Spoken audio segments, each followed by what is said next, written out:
everyone, my name is Karla Wagner. Like Pastor Mike said, I've come here from Rockford, Michigan, which is just north of Grand Rapids, so it was about 3 hours and 15 minutes for me to get here. But it's so important that I make a point to go wherever anybody asks me to go in the state of Michigan. Because I think what we're talking about doing, eliminating all of the property tax in the state of Michigan, is so important for so many different reasons. A little bit about myself. I am a real estate agent. I am a licensed builder in the state of Michigan. I develop land. I own a little tiny breakfast and lunch eatery, which is attached to a little antique mall. I was a fully uniformed volunteer deputy with Kent County Sheriff's Department for several years. I'm a daughter, I'm a mother, I'm a grandmother, and I'm a sister. And I grew up on a farm. So how many of you can say the same? Did I miss anybody? So you're all just like me. I'm all just like you. I am not a public speaker. I am not a politician. I've got more than enough things going on in my life. But so many things that are going on in my life, I think, is what God led me to be here. I've been self-employed all of my life. I have a sister that's been a school administrator all of her career. I've had another sister that's been a registered nurse all of her career. And I have just like bounced all over from like this and that and whatever else, and I could never really quite figure out why. I have also prepared tax returns for 12 years, so I know a lot about tax returns. I know a lot about budgeting. I know a lot about numbers. My brain just kind of thinks in numbers. And I think all of those things is what God put together and said, you know what, Karla, I think you're the person in Michigan that I have to assign this task to. Okay? So I have elderly parents that are 84 and 85. I worry about them. They're basically homebound. Us kids, luckily they've got 5 kids. We can all share the burden a little bit. It's getting to the point where even though they've been on the family farm for many years, the property taxes are going up, right? As the values go up, and they live not very far from Grand Valley State University. So that adds a ton of money, those values, the land value around there is high. So even though theirs is capped, it goes up quite a bit every year, right? We have the Headley, thank goodness for the Headley Amendment. But my dad started working in 1957. Think about that. He retired 20 years ago. I don't think he ever made $60,000 a year. So what does his pension look like? My mom was a farm wife and a stay-at-home mom. Her Social Security is very small. That's why they can't afford to stay on the family home anymore. But what are their options? What are they going to be able to buy at today's prices? And how are they going to be able to afford taxes at today's prices if they can't afford taxes on the property that they've owned for 40 plus years, right? Right. Does that make sense? Yes. Okay, so we all have parents that are probably in the same boat, right? As a real estate agent, I have not sold a house to people younger than 35 in 5 years. Our young people don't even dream of owning a home. Didn't that used to be the American dream? Home ownership was the American dream, pride in that home ownership, right? I don't even sell houses to kids anymore. It's not because they can't afford the payment, because you know what? We all know this. If you make X amount of dollars, you can afford a $200,000 house. If you make this much money, you can afford a $200,000, because that payment is amortized over 30 years, right? So you kind of know what, hey, you know what? We're both working. We both have an income. We can afford this kind of house. Might be a little tight, but we can make it. And then maybe the woman quits working, or maybe the woman quits working to have a couple of kids, and you just stretch it a little bit farther so you can keep making that payment. And then by the time you're retired, the house is paid off. But you know what that payment's going to be all the time. House prices have gone up. I know this because I'm a builder. So is my son. But house prices are not what's keeping people from buying a home. It's property tax. Because property taxes can be $300, $400, $500, $600, $700, $800 a month. Where I am in Cannon Township, I swear there's people that pay $12,000 to $15,000 a year because they live on a little lake somewhere, right? And they pay, it's a ton of money. It's a ton of money. And you know what? That money, those taxes, they don't put food in your pantry, doesn't put gas in your car, doesn't pay your electric bill, doesn't pay your prescription drugs, doesn't pay for your insurance. Really? It doesn't pay for, how many of those services on your property tax bills do you actually use? Okay, so we're going to start talking about this. I've got a slideshow here, and my slide guy back there is going to get rolling on it. So here it is, AxMiTax. Think of the things that I've just kind of talked about a little bit, and we're going to keep adding on that. Citizens Initiative to eliminate property tax. Okay, go ahead. This is one of the things I say quite frequently because I really want you to think about this, and I know you all are already. You're all going, she's nuts. We can't do that. We can't eliminate property tax. What is she thinking? But the elimination of property tax is so much more than the elimination of property tax. Okay, I want you to think about what would your life look like without property tax. Okay, go ahead. We're going to understand, we're going to look at my property tax bills, okay? And I know I live in Cannon Township, I live in Kent County, I'm on the west side of the state, but we're going to look at my property tax bills in the hopes that when you go home tonight or tomorrow, whatever, you get your property tax bills out and you look at them a little bit differently, okay? All right, so here's the first one. It's the 2023 summer property tax bill. Go ahead and go to the next slide, please. All right, I'm going to talk about the top four, and I'm hoping that you can see this okay. I know it's kind of small. This is I think this was my summer 2023 property tax bill. I live in a very old farmhouse on a couple acres, okay? Rockford operating, those top four are my local school districts, Rockford Public Schools, okay? Those top four millages are my local schools. The top one, those 9 mills, I'm exempt from that because this is my homestead, okay? So you should probably, if you have something similar to this, you should probably be exempt if it's your homestead. Then we have Rockford debt, which is money that they've spent in the past that we're still paying for. The third one is Rockford Public Schools Parks and Recs. And a couple years ago, why does a school have a Parks and Recs department? And I couldn't quite figure it out. So it came up for renewal. And I thought, I got to look into this a little bit more and find out what this is. And these are the things that I want you to think about and go home and really think about, okay? So I called Kent County, the election director, and I said, Mike, can you please tell me what is on that proposal? Because I'm not understanding why we have a Parks and Recs millage. Because I haven't lived in Rockford that long. I grew up in Ottawa County where my folks were, and then I've moved to Rockford, so this millage just came up, but it had been a 15-year millage. So I wasn't there when it started. I'm now coming into it when it's being renewed. Okay, so he goes, well, it's for playground equipment, Karla. And I'm like, what? I'm like, say that again, because it's a 20-year millage. It's a 20-year millage. They're going to make $2.5 million the first year. And it's a playground millage? What are you talking about? No way. So I called the finance director of the Rockford school, and I encourage you, anytime you have a question, you can call your township supervisor, you call the county commissioners, you call your school, you call anybody and everybody until you get the answer you want. So I called the finance director at the school and I said, could you please tell me what that millage is all about? And he said, well, it's playground equipment and community ed. And I said, wait a minute. If I sign up for a class for community ed, don't I pay when I sign up? Yeah, well then why is it on my property tax bill? I'm not quite understanding this.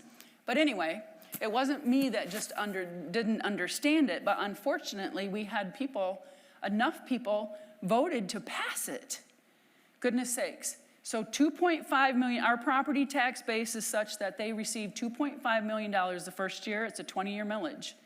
By the time it's all said and done, they'll probably have netted $60 to $62 million. We have 8 public schools with playgrounds equipment on them, 8. So you think about that, $2.5 million a year for 20 years to replace playground equipment on 8 playgrounds. I thought that was a little excessive. I said, I'll do it for $2 million. I'm a builder. I'll do it for $2 million a year, whatever. They didn't take me up on that. And I also thought it should fit under the building and site, because wouldn't that kind of playground equipment would kind of fit under the building and site millage, but that's a whole nother millage, okay?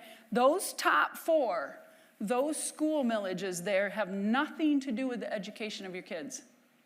Nothing to do with the education of your kids, okay? You need to understand that, because I've been told, when I say I'm going to go vote no on that school millage, people go, you don't love your kids, you don't love my kids, you don't love your grandkids, you don't love your neighbor's kids, because you're going to vote no on a school millage? But that is why. That's football fields and playground equipment, okay? It's a little bit of building maintenance. But look at how much money they rake in on those things. It's incredible. It's incredible. Go ahead to the next slide, please. Okay, Grand Rapids Community College. Hey, community college is going to be free to everybody, right? Isn't that what Governor Whitmer said? Free community college. And I said, well, if the professors are working for free and the admin staff is working for free and the janitor's going to work for free, if the utilities and the insurance are free, if the books are free, whatever, then you can give it away for free. But that's not the case. We're going to be paying for it. Grand Rapids Community College has a millage here. Kent Intermediate School District has a millage here. Look at that, Kent Intermediate School District. Wow, $1,300. Shazam. But anyway, go down ahead to the next one. State education tax.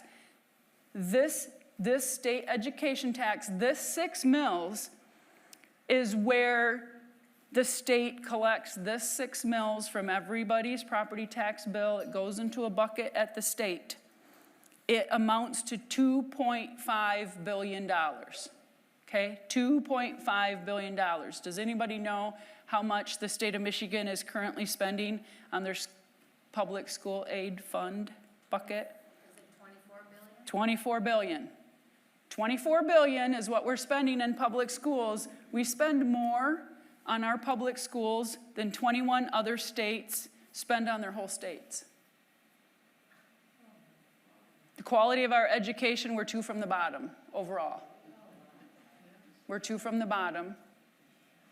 And we spend more than 21 states spend on their total budget. So I'm looking at this going, okay, this makes sense to me. $2.5 billion off our property taxes goes to the state budget, $2.5 billion in this little box.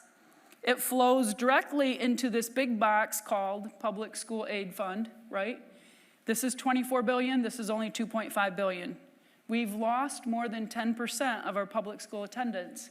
Isn't 2.5 really close to 10% of 24 billion? Pretty close. Let's do new math. And you know what? So couldn't we get rid of that without having too much effect on the schools? Where does the schools get the other $21.5 billion, right? Because 24 billion minus the 2.5 billion in property tax, there's still $21.5 billion. Where does that come from? Corporate business tax, sales tax, income tax, lottery tax, real estate transfer tax, marijuana, alcohol, and tobacco tax, tax. All the other taxes we pay still fund the schools. The schools are not going to fall apart. Maybe we wish they would. I don't know, because the quality is not very good. That is the bucket that the state takes and divides amongst all of the schools depending on how many kids show up on counting day, okay? That bucket right there, the state education tax bucket. Grand Rapids Community College and Kent Intermediate School District already gets money out of that bucket. So, and now they're up here again. That's double dipping. They're not living within their budgets, right? Because they have extra millages on here. Okay, let's go to the next one, please. All right, and I'm not trying to pick on schools, but this seems to be a bit of a concern for people. They're like, oh, how are you going to fund schools? So, but what I'm showing you is here, way over here on the left-hand side, 1977, 1978, attendance in schools, over here, 2020, 2021, that red line is the decrease in schools attendance, public school attendance, okay? That decrease in lines. But those pretty blue lines that are going up and down like this, that's the number of schools. Why are we still building schools when we're losing so many kids out of our public schools? The city of Grand Rapids is closing 10. The city of Grand Rapids is going to be closing 10 public schools. Up in Antrim County, I think it was called Central Lake, maybe, had a millage. They just had it, they tried a millage. $27 million, 30 years. They only have 248 kids in that school right now. That was over $100,000 per kid. Luckily, there was a lady up there that went like, holy crap, Karla, that's gonna add $336 a year to my property taxes. And in 30 years, how many more other millages are gonna be added to my property taxes? She goes, I'm on Social Security. I can't afford that. She busted her butt. She printed off, I don't know, 12 to 1,500 postcards. She ran around her neighborhoods and this, that, whatever else. She got a lot of people mad at her, but you know what? They voted it down. Yay. That is what we need to do with these millages. Get these stinking millages off your property tax bill. If we can't eliminate our property taxes altogether, if we do not succeed, we're going to try as hard as we can. But if we don't succeed, you all can help yourselves by going out and voting no on these millages and keep them off your property tax bill. Go ahead to the next slide. Okay, all of the spending on education, all I'm going to tell you is that we are 48th worst out of 50. Not good. Here's statewide, only 28% of the high school students met the minimum SAT scores. Go ahead. We know our reading is horrible. What do we know about Alaska? Alaska is very expensive, right? Their cost of living is very expensive, but Michigan is right underneath them on how much money we spend per student. K through 12, that's the average, $13,000. Post-secondary, $33,000. You know, it's ridiculous. It is absolutely ridiculous in how much money we spend. Okay, go to the next slide. Let's talk about my Kent County operating expenses. Of this $5,200 bill, $1,000 of it goes to police, fire, and road commission. I'll pay that all day long. Just don't attach it to my property tax, my properties, right? Because I feel that police, fire, and road commission are some of our essential services. I think this has EMS in it as well. So when you look at that proportionate, I'm like, all of the rest of that is school related. It's all school related. And then I just have my police and fire. Go ahead, go down to the next slide, please. Okay, admin fee is 0. Imagine that. Because I went to my township supervisor and I said, Steve, it's like pouring salt in my wounds. You're charging me to take money away from me. Why? You know, that hurts. Get it? You know what? If you're going to collect that money for all of those other entities, make them pay that admin fee. Why do I have to pay it, right? So he said, you're right, Karla, I'll get rid of it. So he took the admin fee off our property tax bills. And you know what? It cost him $118,000. Cannon Township was collecting $118,000 a year just off that stinking admin fee. And he got rid of it like that. He didn't bat an eye. He just said, you're right, let's get rid of it. And I thought, holy cow, you've been charging it. You've been charging us that fee for how long? For how long? And it could just go away, like that. Okay, let's go to the next slide. Here he is, the infamous Steve. He put out a Cannon Township communicator and said, hey, I'm going to eliminate the admin fee. I'm going to eliminate the franchise fee from your cable bill. And they actually reduced the Cannon Township's operating millage by 5%. Yay! I said, nice start, but we're going for the other 95%, Steve. I want it gone because you know what? The township that I live in, Cannon Township, we have so much money stashed away, we're making over $100,000 a year just in interest. I did not think governments were supposed to be for profit. I thought they were supposed to be there just to, you know, keep the law and order, help us do elections, write a few zoning laws, whatever.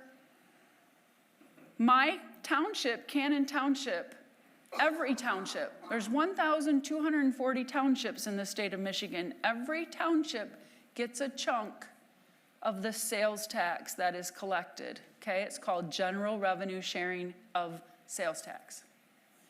It's by population. So my township, Cannon Township, has 14,400 people. We got $1.5 million last year as our share of the sales tax.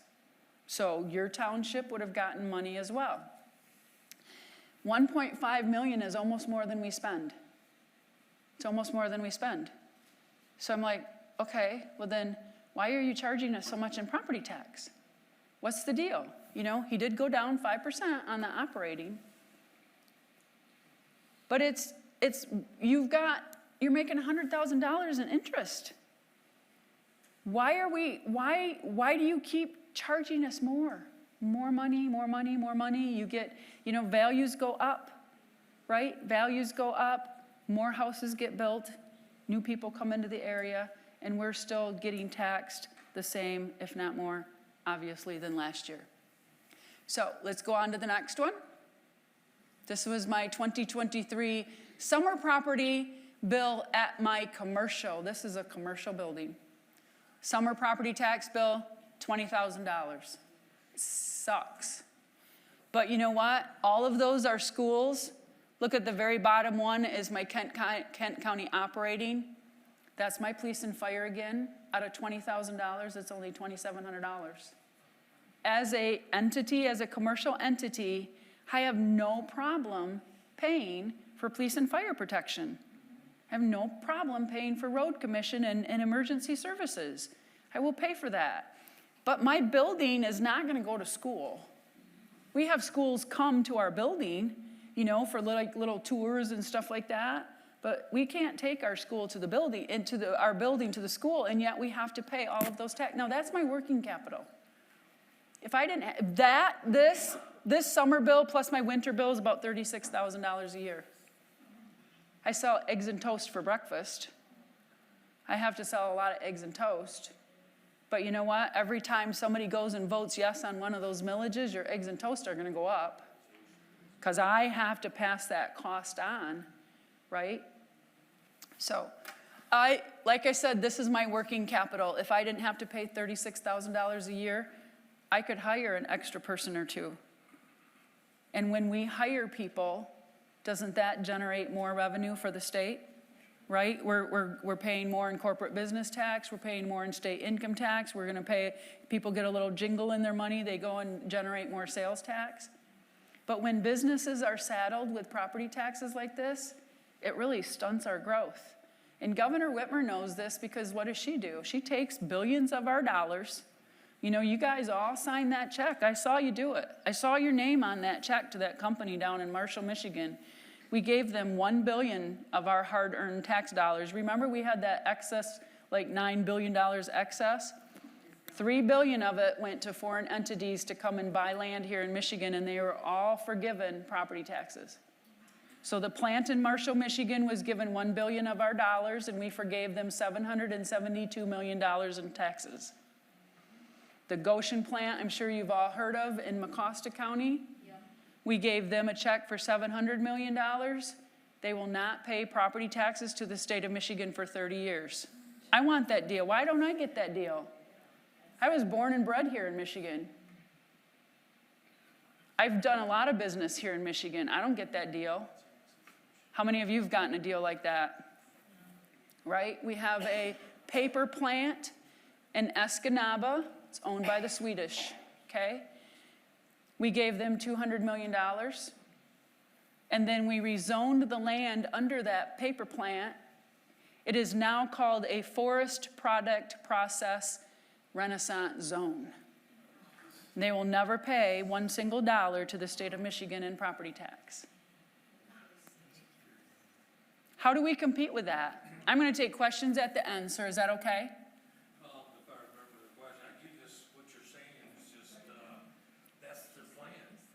Absolutely, thank you. That's the plan. And you know what? That is my plan. We need, the number one goal of AxMiTax is to maintain private ownership of land. because we're losing it and we're losing it fast. They want everybody to be renters. Absolutely, absolutely, and we're going to get to that. Thank you for reminding me. Go ahead, next slide, please. All right, so we don't really need to go. That was at Rockford. Remember on my homestead, I was exempt from this top one, but my business, unfortunately, is not. Am I still on? Okay. Go ahead and go ahead. And Kent County operating, like I said, was $2,700 of the $20,000 bill. Go ahead. Okay, winter property tax. This gets a little bit more interesting. Let's go to the next slide. All right, I'm going to talk about, you guys have a library here? You like your library? Do you, how many go? How many go to the library? How many use the library? Some of you, okay, awesome. I am not here, you will see the Detroit Free Press, which is not free, but the Detroit Free Press did a hit piece on me. I think the Port Huron paper did a hit piece on me. There's all kinds of papers that are doing hit pieces on me, and then every once in a while I get interviewed and I get to spew a few words and I get mad, whatever. They think I want to shut down the libraries. I'm a bookaholic. I don't want to shut down the library. I love books. But I don't expect other people to pay for them for me. I can do that myself. But anyway, I know that people like to go to libraries, and that's fine. That's great. I'm not here to defund anybody except Lansing of a little money, okay? So, but people go, well, Karla, the libraries are going to have to shut down. And I'm like, why do you say that? Why do you say that? Because you know what? If I'm not paying $7,000 in property taxes, if I don't have to pay $7,000 in property taxes, and if I want to go to the library, I'll buy a membership card for $100 or whatever the number is. What's the number going to be? I will pay that because I'm not paying $7,000 in property tax. If I really love my library that much and I want to go and I want to support it, I will pay to go and to use it. But I think there's a lot of people, some people have said, well, we go there to make copies. Okay, well, you know what? We also pay for township halls. Let's put a couple of computers and printers in the township hall, which is something else we already support with our property tax dollars, and let people go there if they're just going to print copies. Go there. I go to my church. I go to my bank. I go anywhere. If I need a copy, I'm like, here. You know, if I'm like not home where I can't do it myself, I have multiple places I can go to make copies. And people go, and then people go, yeah, but they have groups there. Okay, well, have the group. You know what? We all pay for schools. Schools are public property, right? Have your groups at schools. Have your groups at the township hall. There's other things to do. I mean, I'm just trying to think outside the box. I'm not trying to defund the libraries. But you know what? Show me the book in the library that's worth somebody losing their home. Because that's what happens. We don't know which millage it is that's going to tip somebody over the edge, do we? Which of these millages is going to be unaffordable to somebody we don't know? We don't know which one that is. Okay, go ahead. Yep, here it is. Show me the book in the library that's worth someone losing their home. Go to the next one, please. Kent County Seniors and Veterans. Kent County Seniors and Veterans. I'm a senior now. I come from a family with veterans. I have a son-in-law who is 100% disabled veteran. He does not have to pay property taxes, but there's a lot of veterans out there that might not be 100% disabled, but why are they paying property tax? That's another good reason to get rid of them, right? I would have said, I'm going to go vote yes on these two millages when they came up for renewal, but we're going to look at the next slide, and I'm going to show you why I didn't. See this slide right here, August 22 Kent County ballot. It says seniors, veterans. And I'm like, well, there's the summary of what we were supposed to vote for, but the yes and no boxes are way down here. What's all that crap in the middle? See all that green stuff in there? 31 downtown development authorities are attached to my seniors and my veterans. 31. How much money are my veterans getting? How much of my money are my seniors getting? So I just said, nope, I'm going to vote no there. I will give my veterans money, organizations I want to fund. I will do something for my seniors. You all go to church. We are our brother's keepers. Do we let anybody starve? If you know somebody's hungry, do you let them starve? No, I don't think I need the government The government's gonna take $1,000 from me, and the guy at the end who's supposed to get that money, he's gonna get maybe $100, because there's too many sticky fingers along the way. We're paying too many layers of government to get that man the money that he needs. You're gonna take a ton from me, give him very little bit. I said, no, I'm not gonna do this anymore. I want those downtown development authorities to go away. Does everybody understand what they're all about? Do you know what DDAs are, downtown development authorities? All right. If, say, you have like a nice little downtown area, and they say, you know what, it'd really look nice if we put potted flowers down 11th Street and 13th Street. Let's put potted flowers down there. They do a downtown development authority. It's like, hey, it's gonna cost $8,000 to do that. When they get their $8,000 and they put their potted plants on, they're supposed to go away. They're supposed to be closed out and done. They never go away. They stay out there, they stay out there, they stay out there, and they keep taking money and keep taking money. Okay? Go ahead, let's go to the next slide. This one is Kent County Zoo and the museum. I have not been, this is the John Ball Zoo. The zoo was given to the county by the city because the city didn't have enough people to support it. So they gave it to the county because the county has larger population. I have not been to this zoo, even though it's not that far away from me. I've not been to this zoo since 3rd grade when they shoved us all on a bus and drove us there. I like my farm animals. I like horses. I'm not that crazy about zoos, but I understand that it's there. And a museum. I pay for both of those things on my property tax bill. Haven't been to either one of them in many, many, many, many, many, many years. The museum here wants to spend $77 million, not on museum quality artifacts. It's for a wave park and a food vendor court. All right, it's downtown Grand Rapids. What about all the small business restaurants down there that are struggling to still survive after being closed during COVID? They're struggling to survive, and we're going to put a food vendor court down there that's going to be supported by the taxpayers, so they don't really have to make any money at that food vendor court, right? Because we're just going to keep paying and keep it open, but it's in direct competition with all of those small business owners down there. I think that, you know, I just don't care for that situation, but anyway, let's go to the next slide. Talking about Cannon Township operating, he has dropped that by 5% now, not on this bill, but the last bill we got. So my Cannon Township operating and Cannon Township fire is about $500 of that $2,300 bill. The rest of it is all stuff I don't use. Haven't been to the jail. I know we need a jail, but I haven't been there. Not since I was with the department. Last year, Cannon Township Rec. Remember when I said that our township, Cannon Township, got $1.5 million from the state from sales tax. Last year, we had so much money, we spent $560,000 building a pickleball court on township property. And we also are building another $800,000 walking trail with a $265,000 engineering bill. We haven't seen what the maintenance on either one of those are going to cost us yet, but I'm sure it's going to cost us. And I said something to Steve, my supervisor. I'm like, what the heck, Steve?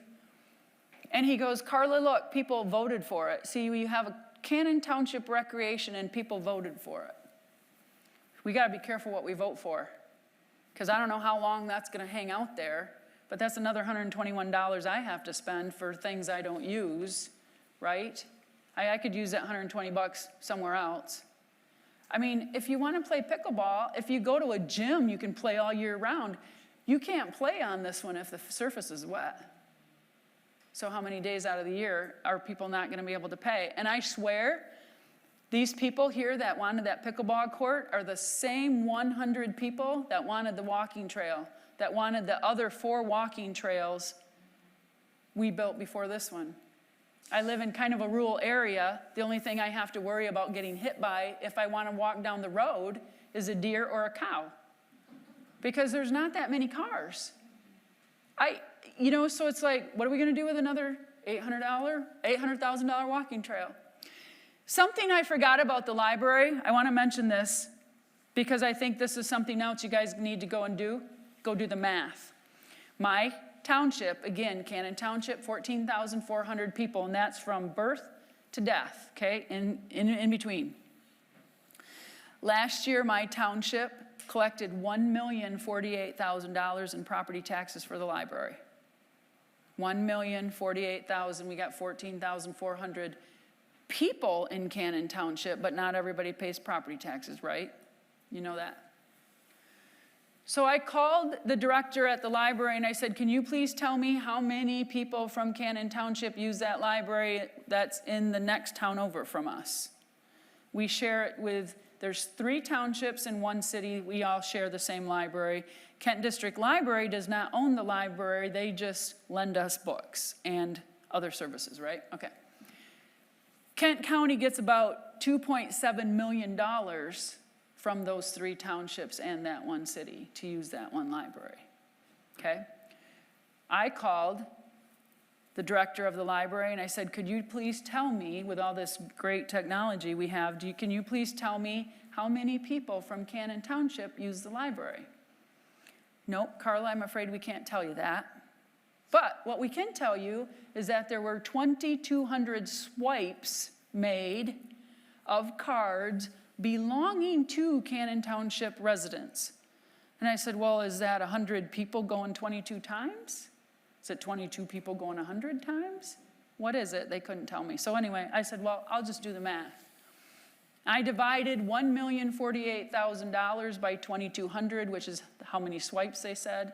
And I think it equals out to about $320 or something like that. $320 is what it cost me every time somebody from Cannon Township went to that frickin' library. How many books can you buy with $320? Because they didn't get to buy those books. They didn't get to keep those books. They were just borrowing those books. Think about how much money does it cost to do some of these things. I think we're getting rooked. Yes. I think, they've pulled the wool over our eyes, and we need to start demanding some answers and some accountability. Cannon Township's budget is 6 pages long. Kent County's budget is 92 pages long. State of Michigan's budget is 180 pages long. You decide which one you'd rather talk about. I'd rather see it at my local level. Because I can go down there and bug the crap out of Steve and say, what are you doing? This is not right. Something's got to change, right? Okay, let's go on to the next slide, please. Transit tax, this is just a vacant piece of property, vacant, okay? Property's vacant, but look at all the taxes it has to pay, right? Transit tax just kills me. Because I see some of these buses out there and there's like 2 people on them. And I'm like, how is that when they talk about being green and energy efficiency and all this other kind of stuff when you got a couple of people on a bus? But you know what? We're all paying for the transit tax. Okay, go on to the next one. We are just asking the government to tighten their belt, just like we have been forced to do to survive. Because you know what? I would love to eat steak, but I'm eating hot dogs on Friday night because of the budgeting, because of the cost of the groceries, right? You have the cost of the groceries, and man, our utilities, it's been a pretty easy winter. Would you know it by looking at your utility bills? I feel like we've had 80 days of 0-degree weather when I look at my heat bill. It's crazy. Raise taxes, cut spending. You know what? Every time I do this presentation, people just go, Karla, where's the replacement revenue coming from? They all want to know how we're going to replace the money from the property taxes. And I'm like, why does no one ask me, where can we cut? No one asks me, where do we cut money? Where do we cut spending? They're always worried about the replacement revenue. Go ahead to the next slide, please. We can do this now. Every time we vote no on millages, remember, we can vote no on, do you have any millages coming up on February 27th? Yes. Oh, yeah, 4. Oh, are you kidding me? What are they for? Tell me. One's for library, one's for fire, emergency services. One's for road. One's for road. One's for road. And something else nobody cares about. That's okay. Please vote no. Please vote no on all millages. I know people look at me like, what?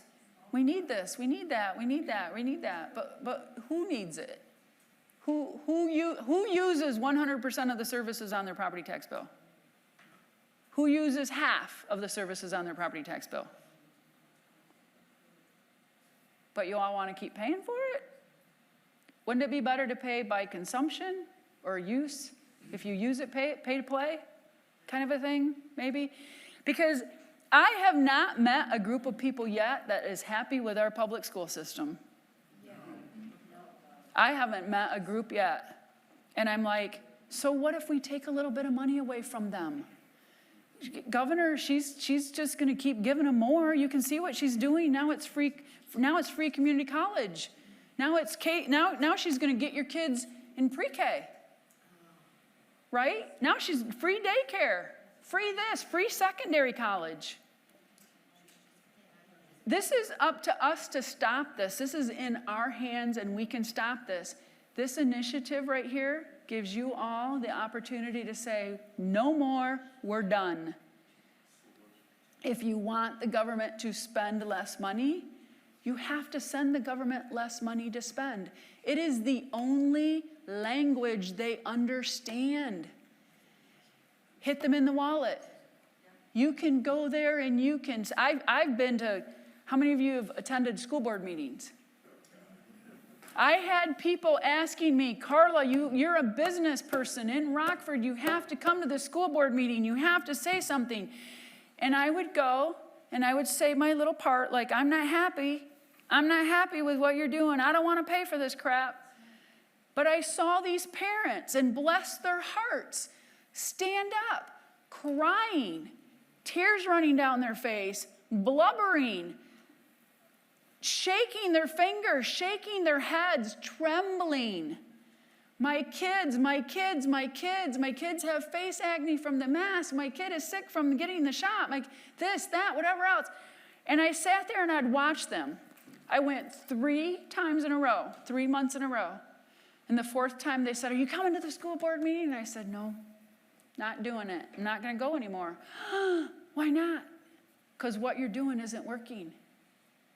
You got to do something different. Do you see? Those people don't even acknowledge you. They stare at you. They don't even acknowledge you. They don't care about your tears. They don't care about your kids. But you know what? They're like, well, what would you have us do, Karla? Well, here's what I would do. I would go there and I would say, I don't want to pay for this crap anymore. So you, and you are all going to be primaried. We're going to find somebody to run against you.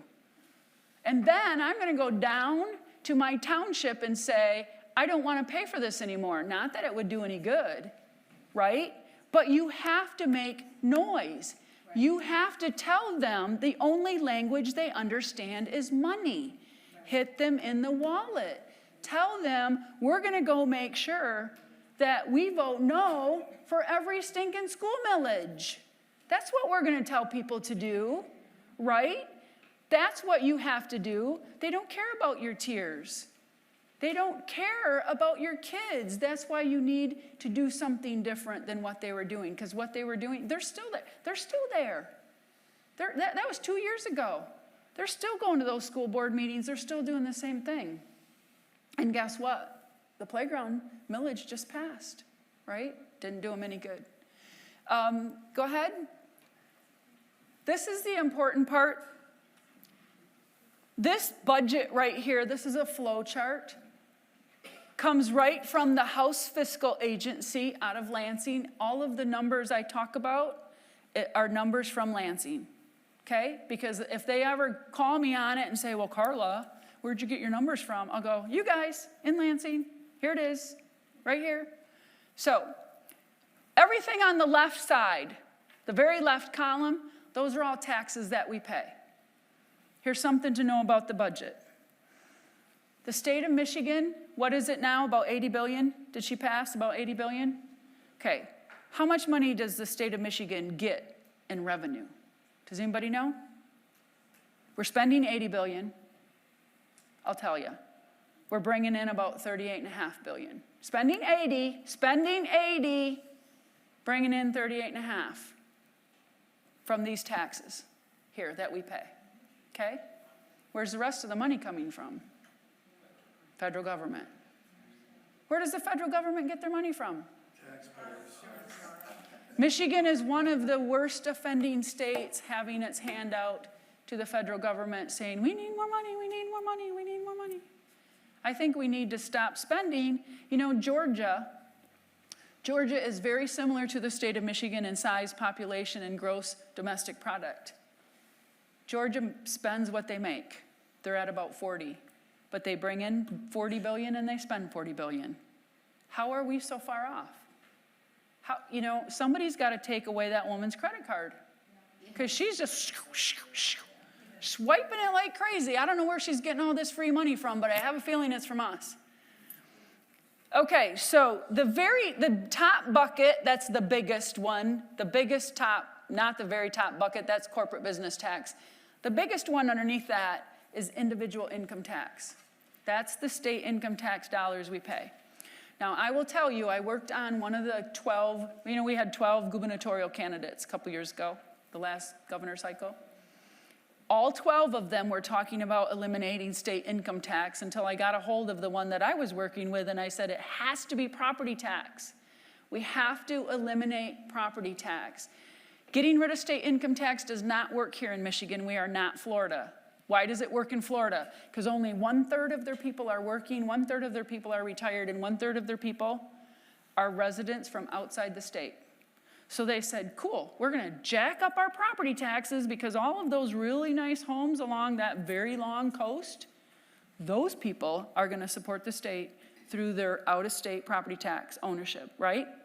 Okay? So, hey, yeah, we can give relief to the 1/3 of the people that work here. They don't have to pay state income tax. Seniors don't have to pay. But how much state income tax do seniors pay? Not a lot. You're not making any money other than interest or something, right? That bucket is pretty big. It's almost half of the state's revenue. How would we get rid of it? So I've told a few of them, some of those people, they're out there still, and I think they're hovering, thinking they're going to run for the governor's spot again. And I've told them straight to their face, I'm like, that's the stupidest thing I've ever heard of. Getting rid of state income tax, you're going to put us in a world of hurt, right? I don't mind paying. It's only $4.25 every $100. If I make $100, I only got to pay $4.25 in state income tax. But you know what? By the end of the year, I get a big chunk of it back. Do you not? Don't you get some of it back? So how much did you really pay, right? But it's half of our budget almost. That one where the little red arrow is at, that's our sales tax bucket. That's the one that I said every township in the state of Michigan gets a chunk of that sales tax bucket. And here's the thing. See the dark little gold? See where the arrow is pointing right to that tiny little dark goldish colored line at the bottom of that bucket? That's all we're using. That's all the townships are getting. All 1,240 townships across the state of Michigan. My township alone is getting $1.5 million. It only equals that much of that little sales tax bucket. That much. You can see it right there. Okay? So the rest of that sales tax is going into the schools, the state income tax going into the schools, alcohol, marijuana, and tobacco going into the schools. The schools is the green bucket, okay? The school fund is the green bucket. So you can see how many shades of green are going into that school bucket. The schools are going to be fine. They'll be fine without our property tax dollars. The blue is the general fund. That's kind of like the governor's discretionary funds. Throw that money away. That's where the $3 billion that she paid to the foreign entities, that came out of that general fund bucket up there. So what our proposal does, we want a bigger chunk of that sales tax bucket. We're only going to increase the amount that we take out by 5%. But my township, Cannon Township, will go from about 1.5 million to about 2.2 to 2.3 million is what they'll get with our increase. Our proposal will increase the amount that every township gets. So my township's going to go from about 1.5 to about 2.2 to 2.3. More importantly, and that's constitutionally, that is constitutionally mandated, so it has been happening. It is happening. You can ask your township officials, do you get money from the state, from from sales tax, they'll tell you yes. The counties have not been getting their money because it's not constitutional, it's statutory. So if it's statutory, again, it's up to the discretion of the governor. Do I want to give the counties any money? No, I would rather give it to CCP. I'd rather give it to China. So what we're mandating or making constitutional is that the counties will receive their money before it gets squandered out of that general fund, general purpose bucket, that blue bucket. So my county, Kent County, one of the four largest counties, would have gotten $26 million last year. Okay? So that's $26 million that my county is going to get from the state. There still might be some shortfalls within some of these counties. There's a lot of townships that we are going to be able to make whole just by giving them more of that sales tax bucket. That's based on today's numbers. We think, I'll show you, which one do you think is the property tax bucket? It's the one right under that little red arrow. See that little bucket that's under the red arrow? That's the property tax bucket. That's that $2.5 billion. See how tiny that is? It's very little. We think when that property tax bucket goes away, when there is no more property tax, the state income tax bucket, the sales tax bucket, and the corporate business tax buckets will explode and far outweigh that little property tax bucket. And Governor Whitmer knows this, right? She wants to pay companies to come into Michigan to try to stir the economy, right? To stimulate the economy. We don't need to pay them. If there's no property tax, we'll have businesses coming here. When there's businesses coming here, we'll now get people to come back, right? Because there's business, because there's jobs, but there's also no property tax. So all of those other revenue sources will increase and will eliminate the need for the property tax credit. Plus then the townships and the counties and the schools will benefit because they're going to get more money as those other buckets increase, right? It's kind of like an economic thing. If you understand that, it's economics 101. So that is what our proposition is. We really just wanted to eliminate property tax. Why? Because we have to maintain private ownership of our land. I was up in Ogama. Is that very far from here? We're at Ogama. West Branch. Yes. I was up there. I went there and all these guys came in and they were all wearing their 2A hats, 2A shirts, 2A vests, 2A jackets, 2A buttons all over, stickers, whatever. I'm like, wow, you guys are like loving your Second Amendment. You're darn right, Karla. We're going to work really, really hard. We're going to fight really hard to keep our Second Amendment. And I said, well, you better work 100 times harder to maintain private ownership of your land. Because if you don't own your land, you will not own a gun. Okay? You will not be able to have a gun on government-owned or government-subsidized property. They won't have to take away your Second Amendment right. When they take away your home, you will have no place to have a gun. When they take away your home, you will not have a place for a garden. When they take away your home, you will not have the ability to have a chicken for eggs. You won't be able to have a small engine repair shop. You won't be able to do anything that might bring in extra income because they want to be your landlord. The government wants to be your landlord. That is what they're aiming for. That is what they're coming for. And these property taxes are just going to keep going up and up and up. And I get it. I get that property taxes have to go up. But let's stop taking people's property because they can't pay a bill for services they don't use. So when people say, well, Karla, where's the replacement revenue going to come from? I just go, I don't care. And I get hung up for that. People hang me out to dry because I don't care, but I don't care. Right now, we've proven they don't need any more taxes. They do not need to raise any tax. And I don't want to give them any ideas. I don't want to say raise sales tax by 1%. I don't want to say that. I don't want to say do this or do that. I don't want to give them any ideas. Whitmer has enough of her own. She wants to raise real estate transfer tax. Do you all know that when you go to sell a property, you pay real estate transfer tax? She wants to increase that now. Why? Because that's how she's going to pay for affordable housing. With the real estate transfer tax increase. So what she's doing is, why can't we just eliminate property tax? Businesses will come, people will come. She has already formed a committee. You know this.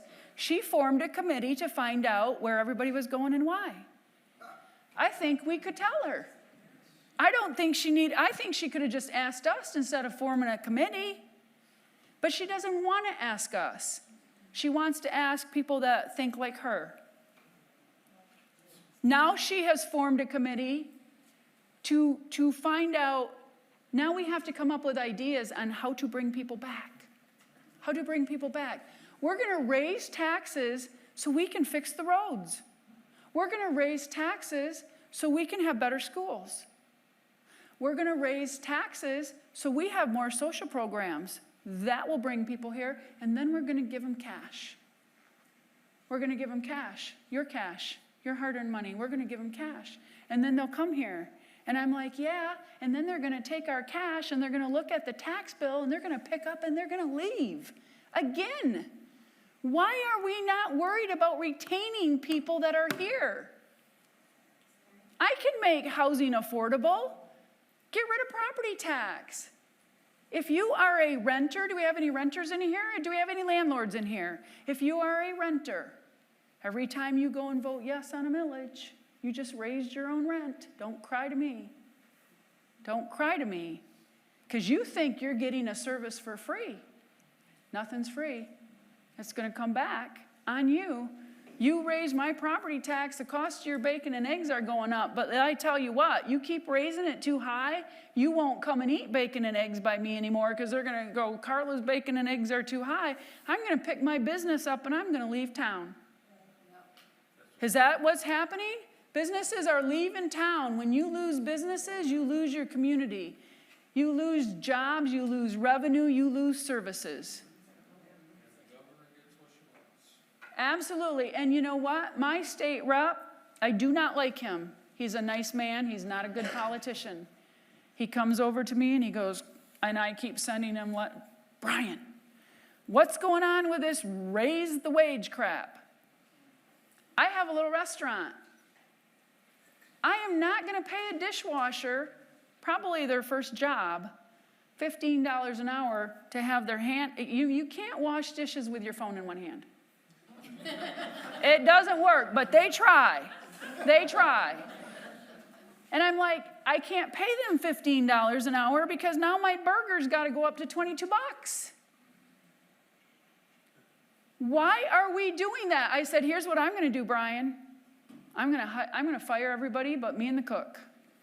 People are going to come to my restaurant. They're going to order. They're going to order here at the counter. They're going to pay at the counter. They're going to sit down. I'll bring them their food. The other 11 people that I employ, they're going to go out the door. Let's ask the state how much money they make off kiosks at McDonald's. Right? Because does that help the state? When you raise the wage to $15 an hour, what good does that do? Because everything else has to go up accordingly. So we just end up spending more money for all of those products. And the state actually loses money. They think they're going to make more money. The state might make a little bit more on wages and this and that, whatever else. But not when people start going to robotics. Not when we start firing everybody. Oh, and then you know what? I fire somebody, now they go on unemployment. I fire somebody, now maybe they need to go on food stamps or welfare. I let those people go, now they cost us all more money, right? How does that benefit the state? What we need is people. We need people to generate income. All right, let's go to the next screen. Understanding the budget, Michigan doesn't have a revenue problem, it has a spending problem. There's where our $3 billion went to the foreign entities. Let's go to the next screen. If we eliminate property taxes in Michigan, we will create an economic boom. Okay? Let's go to the next one. What we are proposing, we're going to eliminate real and personal property tax, increase constitutional revenue share, more revenue share to the counties, 2/3 vote. Let's talk about this. I don't know if I'll ever get that to fly. I'm hoping I can. Because you know what? In Grand Rapids, there was some precincts that had, let's just say you have 100 people in a precinct and 6% come out and vote. 6%. 6 people. 4 vote yes, 2 vote no. You just all got saddled with a whole bunch more debt. People are not paying attention to elections. You're not paying attention to when these millages come up. You have to go, you have to research them. You have to find out what they're about. And for heaven's sakes, go vote no, especially when we're trying to eliminate your property taxes. If we can't eliminate your property tax, at least make them more affordable by voting no. There's none of these services that are life and death. There's none of the services on those millages that are life and death other than your police and fire. But you know what? Most townships will be able to cover their police and fire services with the money that they get from the sales tax. Townships have to cut spending. Counties have to cut spending. I love it when the Detroit Free Press lady, she wrote an article. She called me first. I gave her my spiel, my numbers, this, that, whatever else. And then after that, she contacted a township supervisor, a county commissioner, and a library director. And they, of course, said, the sky is going to fall. The world is going to end. Everything is going to be a huge disaster. And they said, what this lady, me, what I'm trying to do is like the stupidest thing they've ever heard. Oh my gosh. It's going to be the end of the world. So Channel 7 came back and said, do you want to say anything about that? Which I think Channel 7 didn't put my whole interview on there, but I said, yes, I do. Because I said, of course, if those are the people you're going to talk to, that's what they're going to say. But why don't you talk to the people that are paying the bill? Why don't you ask those people if they can afford the money that other people are spending?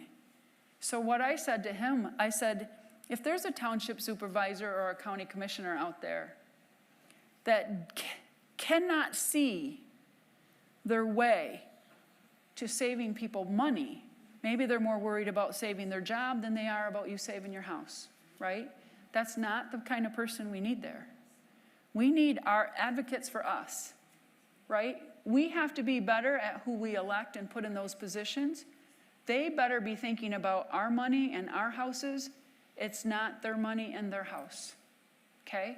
We need to do a better job. You cannot elect someone because they're nice. Do not elect them because they're nice looking. Do not elect them because they're your neighbor or your relative. You have to be better at vetting these people. It can't be because they're a patriot. It can't be because they're a Christian. We want them to be Christians. We want them to be patriots. But there's a whole lot of other questions in there that you have to be asking them in order to be able to have a seat up there at those tables, township supervisors, county commissioners, because they're killing us. They're decimating us personally and as a state. We average about 180,000 privately owned properties in Michigan every year enter into a tax lien seizure process. 180,000.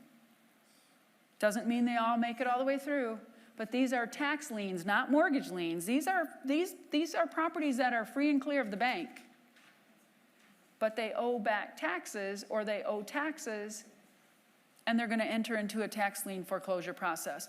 So even if they don't go all the way through the whole process, people are still forced to sell their home.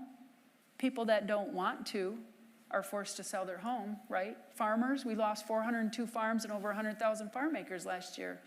Who's going to grow our food? China? Bill Gates? You're going to eat bug bacon?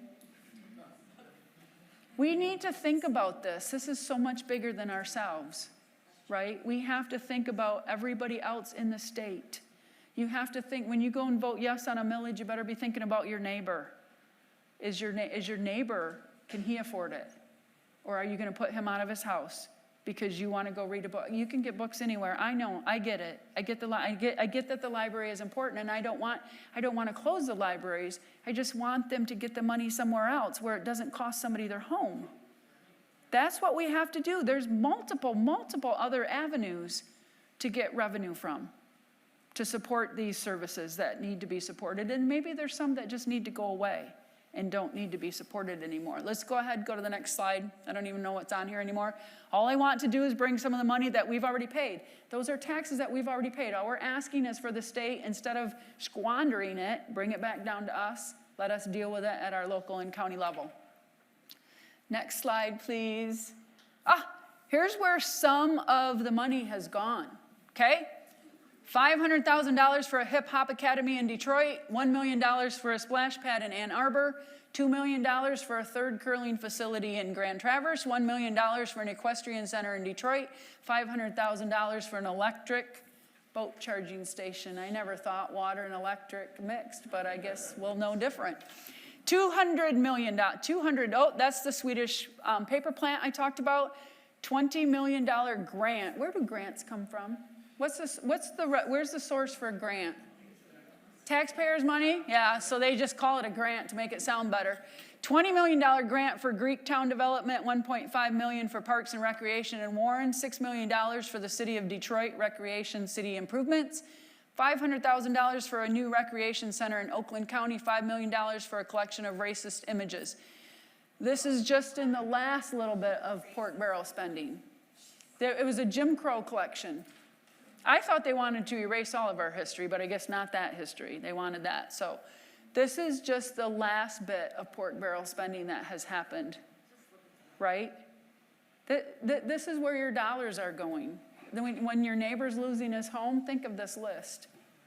Is it one of the millages on your property tax bill, or is it one of these things that you're losing your house or your farm to? Because it's going to be one of them. I'm going to talk real brief. I don't even know if I have this on here. Affordable housing, and I know people chuckle when I say that, because that is exactly what it is. And if you know anything, do you have affordable housing coming here to your area, county, whatever? Run away from it as fast as you can. Affordable housing is your tax dollars, and the government is subsidizing developers to build affordable housing because they're telling us we need it, right? Even though we've got tens of thousands of people leaving Michigan. Tens of thousands of people are leaving Michigan, and yet we need affordable housing. Okay. Like I said, I can make housing affordable by getting rid of property tax. They don't like that idea. They think we need to build some. So I don't know if they're building it for us after they take our property. Is it for us? Is it for the illegals? Well, I don't want to pay my tax dollars for that either. Either way. Affordable housing units, if you are going to subsidize a builder or a developer and you say, we want you to build 100 units, 100 affordable, we're going to subsidize you, we're going to give you, in Grand Rapids, they gave a guy $116 million to build about 100 units. Only 10%. What's 10% of 100? 10? Okay. Only 10 of them need to be affordable. Meaning, what's affordable? 80 to 120% of the median wage in Michigan. What's the median wage in Michigan? $60,000 roughly. 58, blah, blah, blah. $60,000.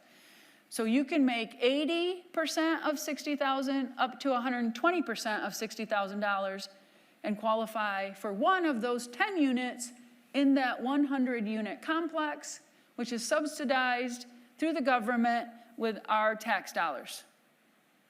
Now, I thought, okay, that stinks. That sucks. But then I started reading a little bit more of the fine print, and then I got really mad. Because here's what they did, and this is happening across the state of Michigan.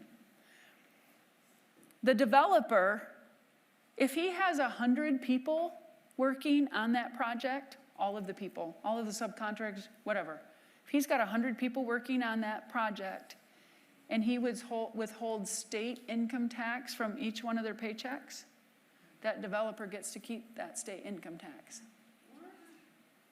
I know, right? That's what I said.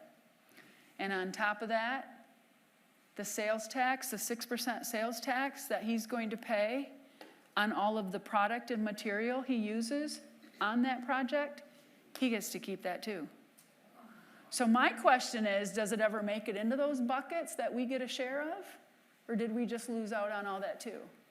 How can you trust your government anymore? No. I just feel like I've lost all trust in most of them, almost all of them. There's a few, I will tell you. We have State Representative Jim DeSena. He wants to be the political face of AxMiTax. He is a great guy. He's already held a fundraiser signature thing for us. Gina Johnson, same thing. Steve Carra, same thing. Andrew Fink, Senator Runestad. They are in support of us. They're like, Karla, you have to do this because we can't. They don't have a house. They don't have the majority in the House. So they're saying, you have to do it. Keep going, keep going, keep going. It might be the only way we're going to get it done. So we do have support of them. We're starting to get support of some of the businesses. We have a lot of support from the grassroots when we need to keep going. But these affordable housing units are going up all over everywhere. They're taking our land. They're taking our farmland for solar farms. Who are the solar farms subsidized by? Who's the money behind the solar farms? Taxpayers, right? So the government doesn't care how much they pay for a farm. They'll pay what they need to pay because the Citizens for Local Land Choice, that other petition that's going around, they're trying to stop the government from saying, we're going to put a solar farm there and a wind farm there and a solar farm there. That's what that petition is all about, because that's what they're doing. So when you have a farmer that's worried about his property tax, can I afford to pay it? Maybe I'm 1 or 2 bad crop years away from not being able to pay it. He's looking at, who am I going to sell this to? Who's going to be able to buy a 400-acre farm once the cap comes off and the taxes go like this, right? So they have to think about that. The state is actively recruiting farmers for solar farms and wind turbine farms. He might think this is my only choice, because what else am I going to do, right? They can't afford to pay. But if they didn't have to pay property tax, could they afford to pass that farm down to their family? Maybe. Because you know what? Once the solar farm gets there, I'm questioning how much the solar farm's going to pay in property tax. So the county's complaining because they're going to lose that tax revenue from the farmer. You know, if we're going to say, Mr. Farmer, you don't have to pay property tax anymore, the county's going, oh man, we're going to lose all of our property tax. But you know what? When the government comes in and does what they want to do, they don't pay property tax either. Those affordable housing units pay very, very little, if any, property tax. So you have all of those people coming into your community, sucking the services out of your community. Who's going to pay for that? Right? Through your property taxes, you're going to be paying for it. And through your property taxes, you might lose your house. But you know what? You just paid for affordable housing for somebody else. They're the ones voting to keep the villages going. Yep. Plus Whitmer wants to raise our property taxes another 38%. Yes. She wants to take the cap off. We have the Headley. Thank goodness we have the Headley Amendment here in Michigan, because most states don't, and they are experiencing 50 to 35% increases in their property taxes.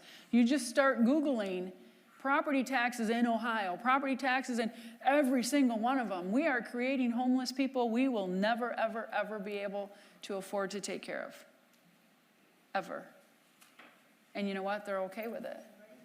They're okay with it. And they worry about, well, who's going to pay for the zoo? I don't care. I don't care, because we have homeless people. We are making people homeless every day. We are losing our state. We are losing our state every day. Chunks of our land are being sold off. We will not recognize Michigan anymore. So what are we going to do about it? You're all going to sign my petition. And you're going to go and vote. And you're going to tell everybody else to vote. We have had problems. I need to be 100% full disclosure with you. We have had problems with the Board of Canvassers. We said we want the Board of Canvassers' approval We started going to them back in August. We gave them our petition language, our 100-word summary, the body of the petition. The first time we went there was in September. Jonathan Brader, the election director, he rewrote our summary. The board is 2 Republicans, 2 Democrats. They wouldn't approve it. So we had to go back again in October. He rewrote it. They voted on it again in October. They wouldn't approve it. We had to go back again in November. He rewrote it again. The 2 Republicans approved it. 1 Democrat didn't show up. The other Democrat said, well, she didn't disapprove it, but she didn't approve it because she wanted to see it attached to the whole body of the petition, which is not what we had to give them. That's not in the manual. That's not in the rules. But they said, well, you're going to have to come back in December. And then they called us at the very last minute and said, well, it's right before the holidays. We're just going to have a real short meeting. You're not on the agenda. See you in January. We went back in January, and the 100-word summary that was approved by the 2 Republicans in November was rewritten, had been rewritten. So on January 19, that same day, they rewrote it again that day while we were sitting there. And it was horrible, and it was not factually correct. They didn't have the percentages, they didn't have some of the wording correct, and we're like, we can't accept this, but you know what? We're going to move on without you. It is an elective.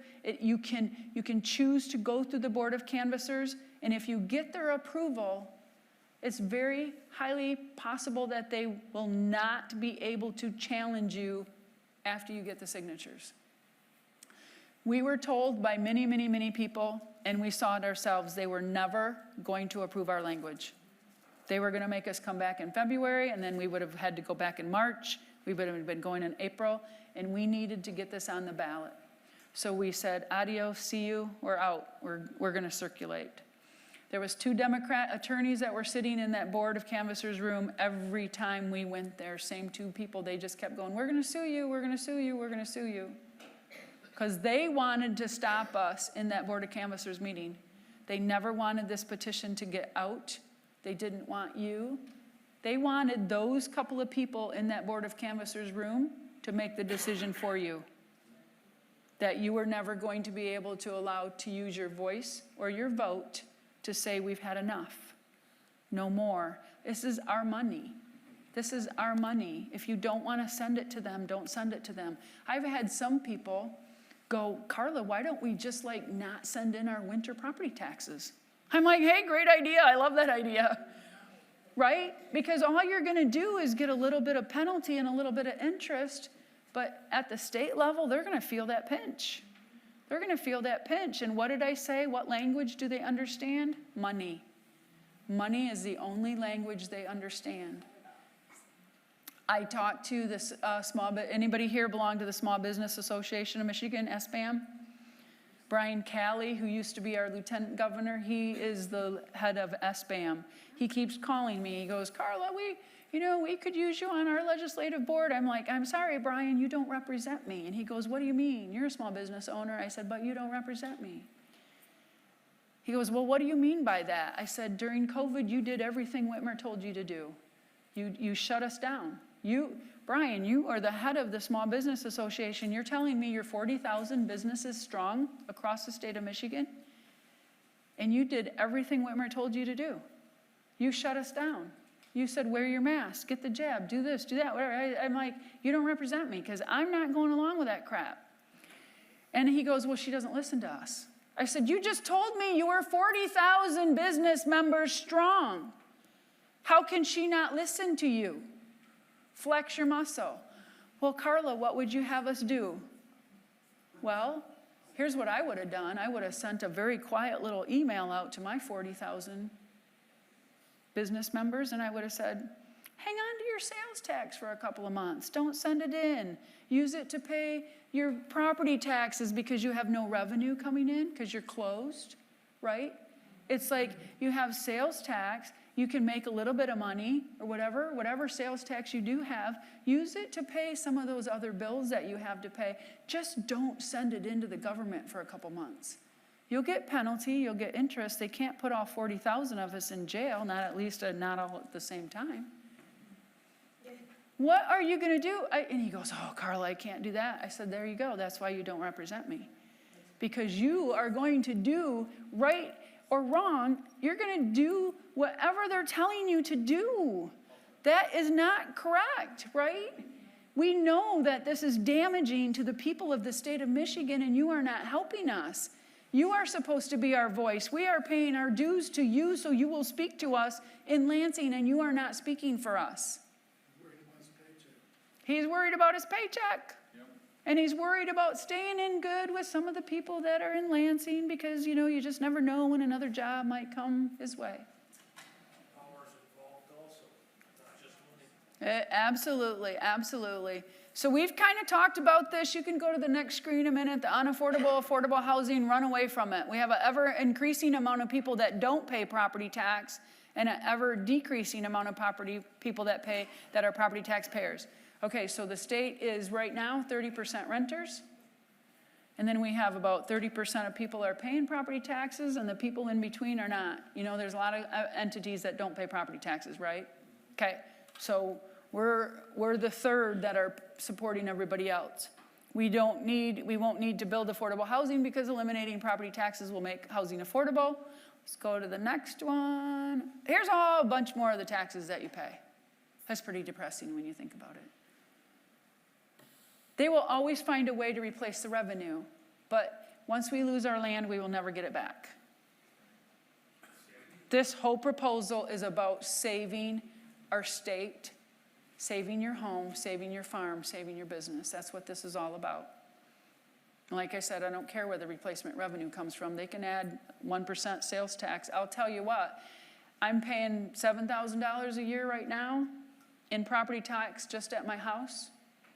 6% sales tax. If they bumped that up to 7%, I'd have to spend $100,000 a year on taxable product to pay what I do in property tax and sales tax. Does that just make sense? If I pay $7,000 in property tax, if sales tax was 7%, I would have to buy $100,000 worth of taxable items, which is not food. Food is not tax. How am I going to spend $100,000 a year? Get rid of my property tax, for goodness sakes. I'll take the additional 1% of sales tax because at least I have a choice. Do I want to buy this table and pay sales tax on it? No, walk away from it, leave it there. I have a choice.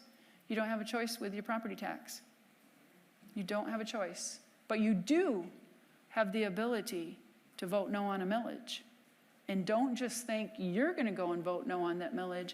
It is up to you as the more educated, better informed person to tell everybody in your neighborhood to go and vote no on that millage.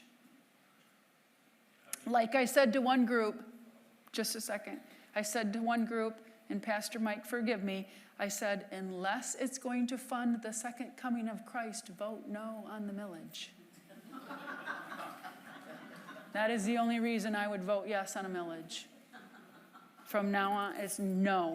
It's no, because we need to send a very loud message to our township supervisors, our county commissioners, and the people in Lansing. Our voice needs to be, they're not listening to us. They're running right over us. They're bulldozing us over. They're taking our land. They're taking our farms. They're taking everything and leaving us with nothing.